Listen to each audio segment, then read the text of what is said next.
¿Qué tal? Muy buenas, queridos seguidores. Bienvenidos a Colmenero. Ya estoy aquí de nuevo con el gran periodista, gran comunicador Carlos Contreras Legazpi, además de buen amigo. Y os prometí contenidos interesantes, como creo que intentamos siempre hacer, pero este os va a gustar, os va a encantar, porque muchas veces me preguntáis a mí, pues curiosidades, cositas interesantes, que yo, bueno, soy bastante friki de esto, intento enterarme, he cubierto pues un evento, pero una persona que ha cubierto 120 eventos y que está en contacto permanente con UFC, pues es probable que lo sepa mejor que cualquiera de nosotros. Carlos, ¿cómo estás? Veremos, Álvaro. Muchas gracias. A ver si tenemos todas las respuestas a Seguro que las sí. dudas. Seguro que sí, estoy convencidísimo. Estos contenidos encantan. Yo lo sé a raíz de esa entrevista que tuvimos de 2 horas prácticamente y de la cual tuve que hacer muchos clips porque había contenidos súper interesantes que nos fueron saliendo poco a poco. Pero bueno, yo creo que vamos a empezar con un tema que no se sabe mucho, obviamente, porque de por sí, por su propia integridad, suelen ser privados y suelen tener cláusulas de privacidad, pero que poco a poco pues se van sabiendo cosas, y más aún cuando conoces un peleador, cuando es amigo tuyo, cuando llegas a ver cosas, ¿no? Hablamos de los contratos de UFC. Vamos a empezar contando, aunque ya creo que en el anterior entrevista o charla que tuvimos lo dijimos, pero bueno, vamos a contar un poco para aquel nuevo seguidor que se haya unido al canal, cómo comienzan los contratos de UFC, es decir, qué contrato suele tener la mayoría de gente que se une y luego también, pues bueno, es importante saber que hay gente que es fichada con sus propios contactos al margen de ese convenio, digamos, ¿no? Mira, Álvaro, el contrato estándar de UFC, si tú vienes de una promoción regional, digamos, el campeón de LFA, el campeón de Fury, el campeón de Cage Fury, el campeón de UWC, de Lux en México, de las que, no sé, cualquiera que se les ocurra, lo que ellos consideran como la escena regional, ¿no? Eh, es el contrato estándar, son 4 peleas de $12,000 más $12,000. Es decir, tú ganas tu pelea, te llevas $12,000. Si por presentarte ganas $12,000, si ganas, te llevas otros 12,000. Es decir, tu primera pelea en UFC, de ganarla, te vas a llevar $24,000. Entiendo lo que dicen siempre, les pagan muy poco, etcétera, etcétera. Muchos de estos vienen de ser campeones en estas promociones regionales y ganar $2,500 más $2,500. Entonces, sí es un incremento importante, ¿no? Y ahorita voy a hablar de otras promociones que tienen otros tipos de contratos, pero lo natural es que tengan un contrato de 4 peleas, 12 más 12. Y además ese contrato normalmente tiene cláusulas ascendentes, es decir, ganas la primera y la segunda pelea va a ser de 14 más 14, la tercera de 16 más 16 y la última de 18 más 18. Es decir, un prospectazo que gana sus primeras 4 peleas en UFC va a terminar ganando $36,000 en la última pelea, si es que no Pregunta, negocia antes. siempre que gane, ¿no? Siempre que vaya ganando sus Sí, peleas. sí, sí. Si pierde, no es Vale. ascendente. O sea, si pierde, se queda en 12 más 12. Ojo, que los contratos de Contender Series vienen un poco más abajo. Los contratos de Contender Series son $5,000 por pelear, $5,000 por ganar, $10,000 por pelear, $10,000 por ganar. Cuando debutas en UFC y ya empieza el ascenso un poquito abajo, digamos, en lugar de 12 más 12, empieza en 10 más 10. Por eso me llama un poco la atención. No sé si en algún momento firmó contrato de Contender, pero lo que ha dicho Paddy Pimblett en algunas entrevistas es que su primer contrato fue de 10 más 10, ¿no? Por eso decía que él no quería pelear rankeados porque su contrato era de 10,000 de más 10,000. Entonces, probablemente a Paddy le dieron un contrato de Contender y al final terminó debutando ya sin pasar por Contender Series. Luego tenemos otra parte, que es que seas pues un Michael Chandler, por ejemplo, ya no de WC, sino que te fichen directamente siendo campeón o ex campeón de Bellator. Ahí sí que directamente negocian sus propios contratos, entiendo. O sea, estás al margen de ese convenio. Tú llegas y puedes negociar 300.000 más 300.000, lo que sea, ¿no? De lo que piense UFC que vales, ¿no? Lo que piense UFC que les puede dar. O sea, si hay un Michael Chandler que saben que puede pelear por el campeonato inmediatamente, pues obviamente va a tener un contrato bastante jugoso, ¿no? Va a tener una oferta. Así fue con Eddie Álvarez. Eddie Álvarez les costó mucho trabajo sacarlo del contrato de Bellator. Pero no solamente es eso, Álvaro. A veces cuando UFC quiere un peleador que está bajo contrato, hay que meterse en cláusulas de igualdad. Y ahí tengo un caso dos casos muy recientes. Melissa Martínez y Jasmine Jauregui.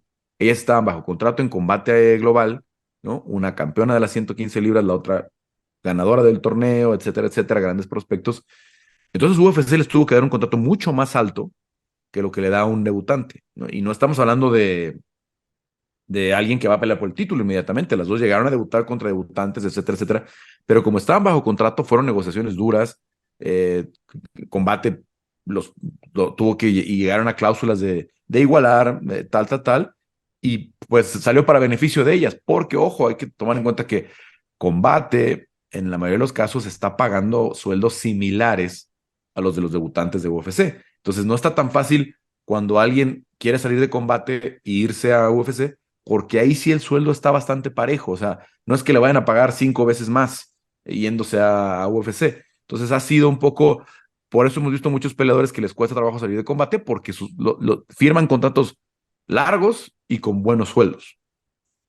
Interesante ese tema que tocas, porque además nosotros tenemos bajo contrato a uno de los luchadores en los cuales tengo muchas esperanzas depositadas, que es Kevin Cordero, este prospecto de 23 años que tiene un 14-3, pero claro, tiene contrato en Combate Global, con lo cual si le saliera una oportunidad de UFC o de Dana White Contender Series, igual ya es complicado esa No es negociación. fácil, no es fácil, a ver, no es fácil salir del contrato, porque la verdad es que, digo, cada empresa tiene su política, ¿no? Y Combate ha sido muy claro, ellos quieren hacer sus estrellas, quieren crecer como promoción, quieren que su producto sea atractivo, y para ellos no representa mucho ser semillero de UFC. Hay promociones que sí, como tienen el contrato con Fight Pass, etcétera, etcétera, dicen, para mí mejor, mientras más se vayan a UFC, pues es mejor, me dan más prestigio. No es el caso de Combate. Ellos han sido muy francos en decir, yo quiero que mi producto sea más atractivo siempre y que tengamos mis estrellas se queden aquí y pasen la mayoría de su carrera con nosotros, ¿no? Y han sido muchos casos. ¿Qué tipo de salario, sin decirme el luchador ni nada, has llegado a escuchar o a saber o tener constancia que se pueda llegar a pagar en Combate Global a un luchador bueno? Pues como te decía, muy cercano a lo que pagan los debutantes 8 más UFC, ¿no? 8 a lo mejor o algo así. No, yo he escuchado casos incluso de 15, hasta no quisiera hablar de las cifras del de Melissa y de Yasmín, porque obviamente son privadas, pero pues sí, más o menos alrededor de eso, ¿no? Alrededor de lo que ganan los debutantes en UFC, los del primer contrato, digamos, está bastante competitivo. No sé si hayan pasado por ahí algunos de 30, $40,000, no lo sé, pero sí ha sido bastante competitivo, al menos en la mayoría de los casos. Carlos, ¿qué tipo de cláusula en UFC que tú hayas conocido? Y obviamente jamás vamos a personalizar, vamos a hablar de cosas generales que incluso a veces se pueden filtrar, ¿no?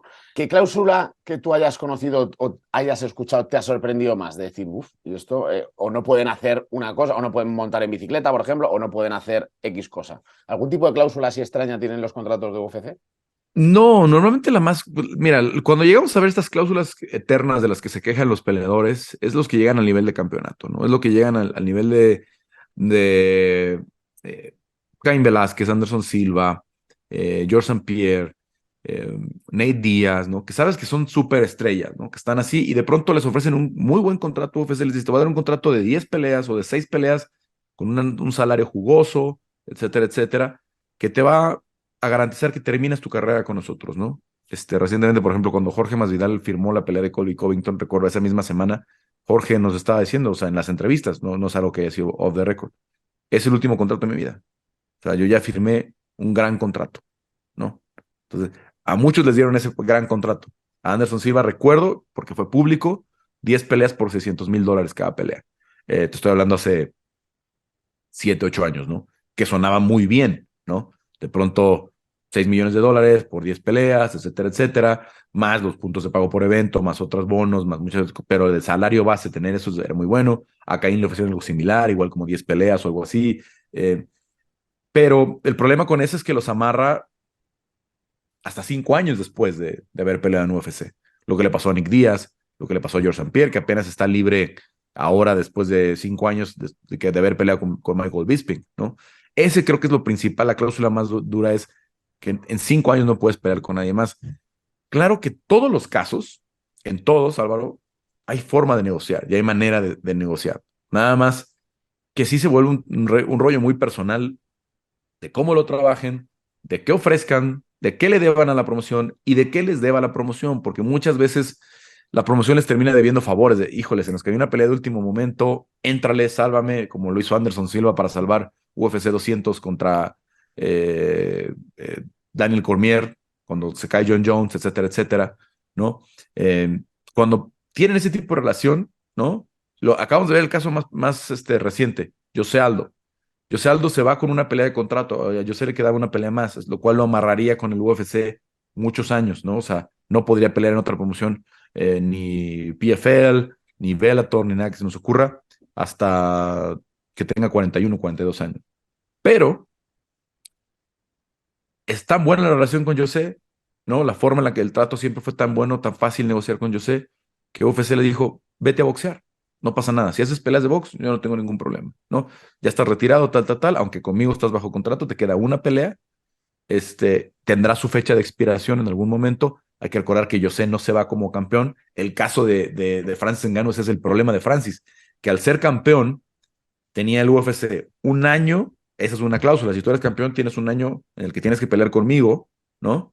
Si vuelves a ser campeón, se renueva automáticamente, o sea, a menos que pierdas la pelea de campeonato, pero si vuelves a ganar la pelea de campeonato, el siguiente año te tienes que volver a quedar conmigo, y así sucesivamente. Cada pelea de campeonato va a ser así, y no es un abuso, es que cualquier promoción te va a decir lo mismo, o sea, nadie quiere que su campeón se vaya, imagínate que eso no se los va a dar ni Bellator, ni se los va a dar PFL, o sea, al campeón, y lo acabamos de ver con Kyle Harrison. Kyle Harrison ganó la temporada 2022, quedó amarrada para la 23 y la 24.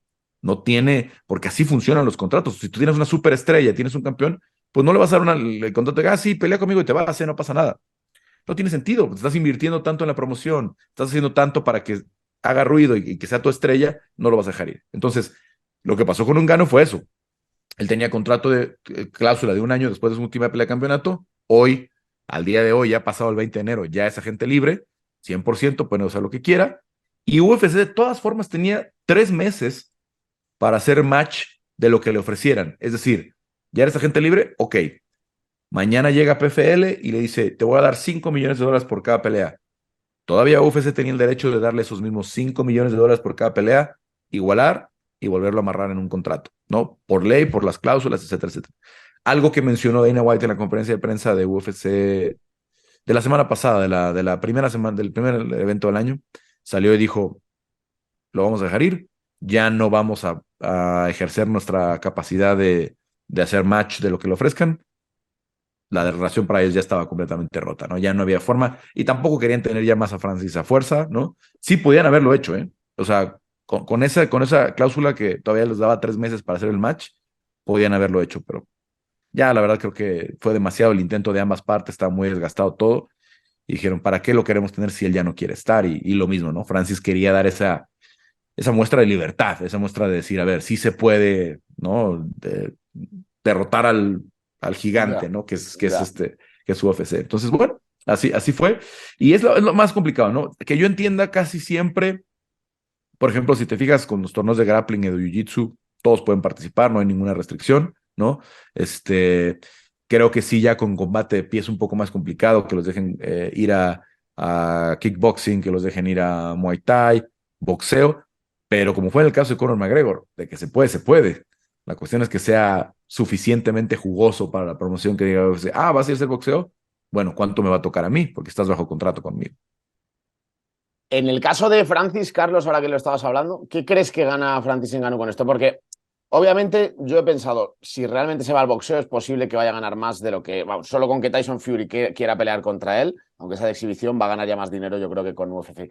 Pero ¿realmente le interesaba cambiar ese legado simplemente por dejar ese otro legado de he sido superior a UFC y he sido un tío con mucho valor, con mucho honor? No sé, ¿tú cómo ves esto? Es que no sé qué más podía, digo, obviamente el número de defensas, etcétera, etcétera, pero ¿qué más Bueno, podía John Jones, demostrar? ¿no? Pero es una pelea, a ver, si Francis gana, hubiera noqueado a John Jones, siempre van a tener argumento de que, pues es que John Jones es ese semicompleto, ¿no? O sea, subió el poder, etcétera, etcétera, ¿no? Era jugosa para Francis por el dinero. Era jugosa porque era la pelea, obviamente era la pelea más jugosa para él, porque John Jones solito en su regreso va a vender más de 1 millón de pavos por evento. Entonces, obviamente es una pelea que va a generarle, solamente vende 1 millón de pavos por evento Conor McGregor a estas alturas, ¿no? O sea, no hay nadie más que solito por pararse ahí venda 1 millón, como más que Conor, ¿no? Ni siquiera Jorge Masvidal, que es otra de las grandes estrellas, ni siquiera Nate. Entonces, era jugoso en el dinero. Pero creo que Francis, pues ya al ser campeón del peso completo, habiendo demostrado con los knockouts que tiene, todo eso, su legado ya está intacto. Es un miembro del Salón de la Fama, ¿no? Vamos a ver cuándo lo ingresan y en qué condiciones lo ingresan, si es que sucede. Pero él ya está en el Salón de la Fama del UFC, ¿no? No necesita el nombramiento, no necesita ya ni siquiera la estatuita. Él es un histórico. Entonces, no veo qué más hubiera de atractivo para él. Para los fans sí, pues queríamos verlo contra John Jones.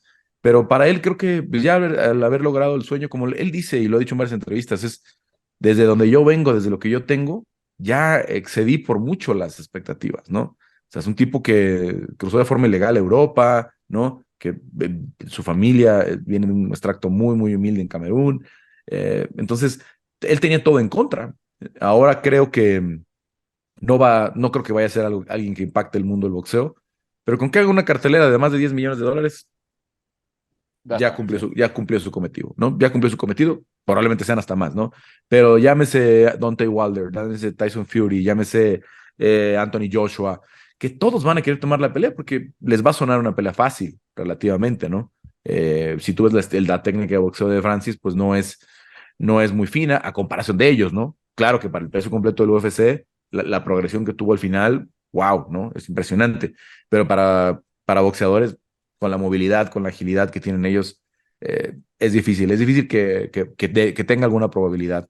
Francis, más allá de su super pegada, por aquella cosa que sonaba extraña de que decía Tyson Fury que pelearían con guantes de 4 onzas, ahí sí no sé, ¿no? Porque con el guante de 4 onzas sí sería otro rollo, con el guante de MMA, pero peleando con guantes de 8, 10, 16 onzas, con toda la protección, digamos, etcétera, etcétera, pierde mucho Francis porque puedes bloquear los golpes, etcétera, etcétera. Eh, Creo que el momento fue bueno para él. Todos perdimos en el mundo del Sí, MMA porque era la pelea que todos queríamos ver. sin UFC duda. pierde, lo, lo quieran, digamos, matizar como lo quieran matizar, pierde porque pierden una gran estrella, porque pierden un campeón, pero me da gusto que al final él cumpla ese sueño, cumpla esa aspiración, porque su primer sueño fue ser boxeador, ¿no? Ese fue, el MMA se le atravesó por ahí, pero su primer sueño era ser como Mike Tyson. Entonces, que vaya, sienta lo que es subirse al cuadrilátero, una gran función, etcétera, etcétera. No sé si el estadio de Wembley lleno o en Las Vegas o donde sea, pero bien por él, y estoy seguro que lo vamos a ver pronto de vuelta en el MMA, ¿no? Creo que va a ser un capricho, una espinita. Y por cierto, o sea, hay división, no me gusta tanto la de Bellator, pero la de PFL, sé que los están despreciando porque no son hombres grandes, etcétera, etcétera, pero Bruno Capelosa, Ante Delija, Renan Ferreira, tiene unos pesos completos que pueden ser peleas bien buenas, pueden ser peleas de verdad bastante divertidas, no sé qué tanto sean competitivas porque Ngannou es el mejor peso completo del mundo, pero sí pueden ser peleas muy buenas, pueden ser peleas muy divertidas para la gente. Sí, sin duda. Hablabas antes de lo de Josh Pierre y que le terminó hace poco el contrato. El que sigue teniendo contrato con UFC es Conor McGregor, ¿no? Que de hecho ha dicho John Kavanagh que no se puede imaginar finalizar este año sin que Conor pelee. ¿Tú cómo lo ves o qué conocimiento tienes tú del contrato de Conor? Si es que se sabe Sí, no se algo. puede imaginar el Conor sin que lo demanden este año. Acá va a salir otro escándalo por ahí Sí, sí, en Ibiza. sí, entonces, no, la verdad yo no creo que, por lo que entiendo, si Conor queda libre va a ser hasta el 24, ¿no? Pero va a depender mucho de que se sienten con él a negociar, ¿no? Había un rumor muy fuerte en Las Vegas de que Nate Diaz no quería renovar porque ya tenían pactado él y Conor hacer la tercera pelea por su cuenta, hacerla en una copromoción, Nate y Conor, esperar a que ambos terminaran su contrato, etcétera, etcétera. Pero las últimas menciones de Dana es de que terminaría hasta finales del 24, Conor. Entonces todavía es este año y el que viene. No lo veo saliendo de UFC antes del 2025. Vale, bien, bien, bien. Retrotrayéndonos antes, el otro día me comentó en su podcast Laura Fernández que Joel había recibido una extensión temporal del contrato. Y te quiero preguntar aquí dos cositas. La primera es, explícanos un poco qué es eso de la extensión temporal, Uy. pero se viene a referir que UFC, si no me equivoco, te tiene que ofrecer por contrato X peleas al año y que tú, Ajá. si no haces ese número de peleas, te pueden extender más tiempo el contrato para que tú realices las peleas, entiendo, ¿no?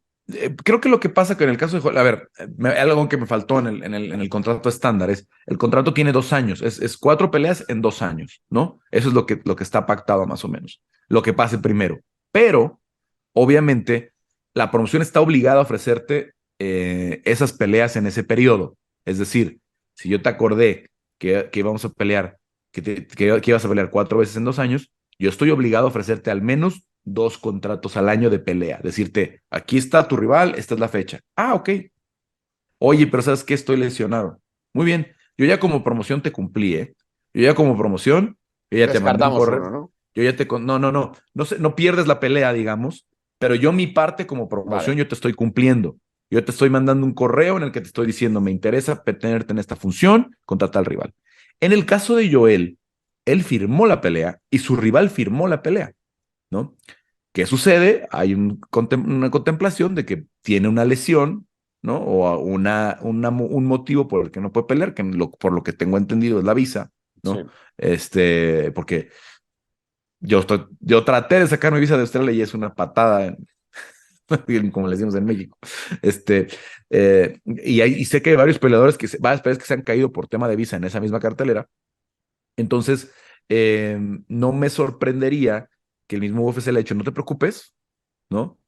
Te vamos a reemplazar esta pelea que te ofrecimos muy pronto. No hay que firmar un contrato nuevo. Con el mismo contrato que ya tienes de esta propia pelea, te vamos a dar otra siguiente pelea. No es que lo vayan a cortar o vaya a quedar libre porque se pasaron los 2 años, digamos, del contrato. No estoy cierto exactamente de cuál fue porque no he visto el contrato, digamos, de Joel en papel, pero si es el caso, no, digamos que él no es el responsable de no haber ido a la pelea, ¿no? Si él hubiera dicho la mera hora, no quiero pelear, ya es otra cosa, ¿no? UFC no solamente lo hubiera, incluso actuarían legalmente y lo congelan el mayor tiempo que puedan, ¿no? Por incumplimiento de contrato. En este caso, creo que es muy sencillo, ¿no? Es saber, ok, le vamos a dar una extensión a tu contrato hasta que te pueda dar otra pelea y estás en condiciones de pelear, ¿no? Sería lo más lógico, ¿no? También tienen plazos, ¿no? No creo que tendrá que ser antes de 6 meses para que se cumpla, pero no debe ser ningún problema.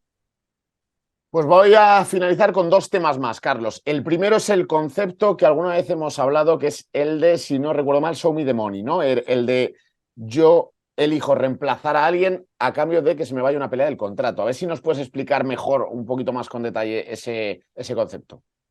El show money que le llaman de cuando te presentas, ¿qué caso pudiera haber sido? Bueno, yo uno particular que sé es Marcelo Rojo, ¿no? Que él iba a pelear con Jonathan Martínez. Jonathan falla en la báscula, si no me equivoco, y de todas formas pactan la multa tradicional de los 20-30%, pero al día siguiente se enferma Jonathan Martínez, ¿no? No puede pelear Jonathan Martínez. Entonces, ¿qué pasa? Marcelo cobra su show money, ¿no? Y eso es una pelea de tu contrato porque cobraste, tú cumpliste con toda tu parte, tal, tal, tal, pero en muchos de los casos también tiene que ver con el tipo de contrato que tengan, ¿no? Y con la negociación que tengan a la hora de hablar del asunto de la multa, ¿no? Por eso a veces tardan un poquito en definir la multa y eso, porque primero tienen que hablar con UFC, luego se tienen que poner de acuerdo entre las dos partes, etcétera, etcétera. Porque también sé de casos en los que ha pasado exactamente lo mismo, pero como logran pactar la pelea en 2 o 3 semanas siguientes, no se paga el show money y se da el salto a que, Sí. bueno, no se hizo ahora, pero se va a pasar en 2 semanas. Ok. Entonces, hay que verlo caso por caso, pero sí hay casos en los que cuando el rival no puede por algún motivo y tú sí diste el peso y todo eso, cobras tu show money y listo, pero sí hay que tomar en cuenta que a veces en eso está en riesgo que sea una pelea de tu contrato en la que no tuviste la oportunidad de ganar el bono de pelea, el bono de ganar tu pelea y el bono de este si bono de performance o de pelea de la noche, ¿no? Etcétera, etcétera. Pero también hay que tomar en cuenta que muchos peleadores pues gastan mucho en sus campamentos, a veces eso que gastan es más de lo que les van a pagar, ¿no? Traen entrenadores, traen nutriólogos, traen muchos ya traen fotógrafos, videógrafos, a los que también les tienen que pagar y decir, híjole, hice todo el campamento 3 meses para llegar aquí e irme sin nada, pues mejor me voy con mi show money, ¿no? Y con el tema, Carlos, que está un poco relacionado, con el tema de las sustituciones, con el tema de, bueno, doy el peso, pero solo si se va a caer alguna pelea. Suele ser siempre, claro, o un main event o una pelea de campeonato. En ese caso, ¿le descuentan también una pelea del contrato o es una cláusula aparte? No, esas son negociaciones normalmente independientes porque obviamente a Alexander Pantoja no le pagaron lo mismo por dar el peso que lo que le hubieran pagado por una pelea de campeonato, ¿no? O sea, no tengo idea cuánto gane Alexander Pantoja, no tengo el dato exacto, pero pongamos una cifra. En una pelea de campeonato es difícil que ganes menos de $100,000. Es difícil. Hay algunos que sí llegan con menos, pero digamos que por pelear por el campeonato, 100 más 100, ¿no? Un estándar hablando de los que van llegando apenas a su primera pelea de campeonato. Hay casos, obviamente, que es mucho más, hay casos que puede ser un poquito menos. Pero digamos que si Alexander Pantoja hubiera sido el rival de Davison Figueredo, al menos hubiera ganado 100,000 más 100,000.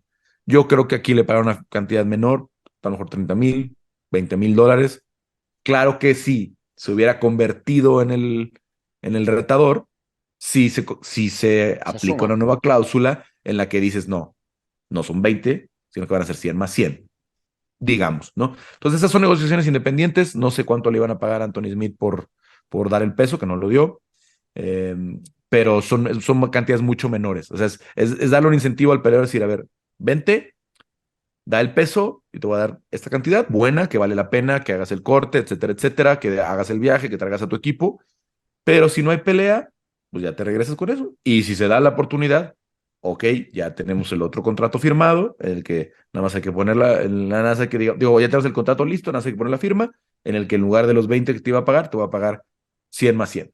No son cantidades reales, ¿no? Yo estoy Sí, hablando de la sí, experiencia sí. de lo que he oído y lo que conozco más o menos, pero más o menos así funciona, ¿no? Es un incentivo para ir a dar el peso y claro que si se da la situación de que se caiga la pelea de campeonato, entra ya la cláusula de campeonato con una negociación completamente diferente. Bueno, qué interesante. Se nos está quedando una charla, pues bueno, totalmente entretenida, divertida. Y vamos a finalizar, Carlos, con otro tema, que es el tema de los impuestos, que eso la verdad daría también para mucho tiempo, pero bueno, vamos a intentar simplificarlo, porque también tiene que ver con los contratos. Te voy a Sí. hacer una pregunta muy directa, y es, ¿tú tienes constancia de que haya muchos luchadores que elijan el emplazamiento donde van a pelear para que no les quiten tantos impuestos? No, pues estamos en el caso más claro. John Jones no quiso pelear en Nueva York por eso, ¿no? Nueva York es el estado donde cobran más impuestos en Estados Unidos. Él dijo, si no es Nevada, yo no peleo, ¿no? Dijo, cuando quieran, pero tiene que ser para mí en Las Vegas. Entonces, por eso se hablaba de la pelea de diciembre, y al no ser diciembre, se movió hasta marzo, ¿no? Que había otra oportunidad de que fuera en Las Vegas, ¿no? Eh, Varía mucho por estado, no tengo la tabla, ¿no? Entiendo que creo que el estado donde menos pagan es en Delaware, en los Estados Unidos, pero van poco a Delaware. O hay pocas posibilidades de ir a Delaware. Nevada también Están tiene todos esperando ahí, ¿eh? Apuntarse en la lista para pelear allí. impuestos relativamente bajos. Por ejemplo, mucha gente de California que no tiene que ver con el deporte, ni el MMA, ni nada. Mucha gente de California en su vida normal se ha mudado a Las Vegas, se ha mudado a Nevada durante la pandemia porque los impuestos son mucho menores, y Nevada generalmente tiene impuestos más bajos que el resto del país. Entonces, por eso la mayoría quieren pelear en Nevada. Ahora le mandaron un correo, que no sé si sigues en Twitter a Daniel Rubinstein, que es uno de los Sí, managers más prominentes de Rubice, y puso la tabla y bueno, es escándalo. O sea, sí. básicamente los que ganen más de $100,000 australianos les van a quitar la mitad 50, sí. de la bolsa, ¿no? Y entonces hay que tomar en cuenta que de esa mitad de la bolsa todavía hay que pagarle a los coaches, como decía, al nutriólogo, aquí, allá, etcétera, al manager. El peleador termina regresando con el 30% de lo que firma, ¿no? Es durísimo, es durísima esa situación, la verdad. La verdad que es dura. Pero te quería preguntar ya, y con esto sí que cerramos, en tu experiencia mexicana, ¿sabes si tienen que hacer dos tipos de pago de impuestos? Es decir, primero, el pago de impuestos estadounidense y luego el que tengas que tributar en tu país con tus ingresos. Tengo entendido que solo tributas en un país. Si tributas en Estados Unidos, te dan una carta en la que te dicen que ya se te dedujo los impuestos locales y listo. Tengo entendido, ¿no? No soy abogado fiscal, pero la experiencia, lo que me ha tocado es eso, ¿no? Lo que sé. Aunque sé de algunos peleadores estadounidenses que sí se quejaron porque la ley es inversa allá y les cobraron un impuesto en México y luego tuvieron que llegar a tributar en Estados Unidos, ¿no? Por lo que tengo entendido, ¿no? Entonces, Sí. digo, no soy contador ni abogado fiscalista, pero la experiencia, lo que he hablado yo con peleadores, es los que vienen de los mexicanos que pelean en Estados Unidos, normalmente les dan una carta y con eso queda, pero los estadounidenses que pelean acá sí les toca doble pago, ¿no? Lo que les quitan acá primero y lo que les quitan allá. Súper interesante. Carlitos, muchísimas gracias. Un placer. Creo que ha quedado un contenido, ya me lo diréis en comentarios, que es muy interesante como siempre que está aquí la Gaspi. Muchas gracias. Gracias, Álvaro. Platicamos pronto en área de combate. Nos vemos pronto, chicos. Si os ha gustado, like, suscribiros al canal, a Colmenero, seguir Área de Combate en ESPN Deportes, compartir con vuestros amigos y si hace falta, con vuestros enemigos. Hasta pronto.